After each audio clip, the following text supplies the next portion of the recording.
पार्थ पवारांनी शिवतीर्थ निवासस्थानी राज ठाकरे यांची भेट घेतली। दोघांमध्ये 1 ते 1.5 तास चर्चा झाल्याची माहिती।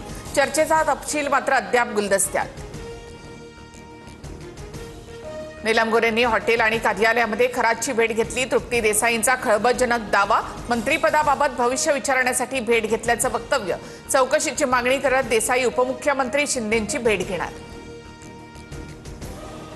रुपाली चाकणकर आज एसआयटी चौकशीला हजर राहणार नाहीत। सूत्रांची माहिती, खरातच्या मोबाईल डेटावरून क्रॉस चौकशीवर भर दिला जाणार। कॉल रेकॉर्ड्स, चॅट्स आणि आर्थिक व्यवहार तपासणीला प्राधान्य। सातारा जिल्हा परिषद राडा प्रकरण पोलीस अधीक्षकांना भोवलं। प्रकरणाची चौकशी होईपर्यंत एसपी तुषार दोशींना सक्तीच्या रजेवर जाण्याचे आदेश। अतिरिक्त पोलीस अधीक्षक वैशाली कडूकर यांच्याकडे पदभार। धार्मिक कामासाठी कुणीही मागणी केल्यास गॅस उपलब्ध करून देणार, मंत्री मंगल प्रभात लोढा यांचं वक्तव्य। तर एका कॅबिनेट मंत्र्याला गॅससाठी पत्र लिहावं लागणं चिंताजनक, सुप्रिया सुळे यांची प्रतिक्रिया। लातूर, अमरावती आणि गडचिरोलीसह राज्यातील अनेक जिल्ह्यांमध्ये गॅस तुटवडा कायम।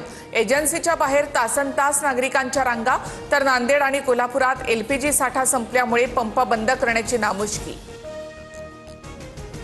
शिबा मंदिरातील वादग्रस्त पुजाऱ्यांच्या विरोधात परिते ग्रामस्थांचा कोल्हापुरात मूक मोर्चा। यात्रा काळामध्ये पुजाऱ्यांना मंदिरापासून दूर ठेवण्याची मागणी। काही दिवसांआधी 15 ते 20 पुजाऱ्यांकडून 2 भाविकांना लाथाबुक्क्यांनी मारहाण।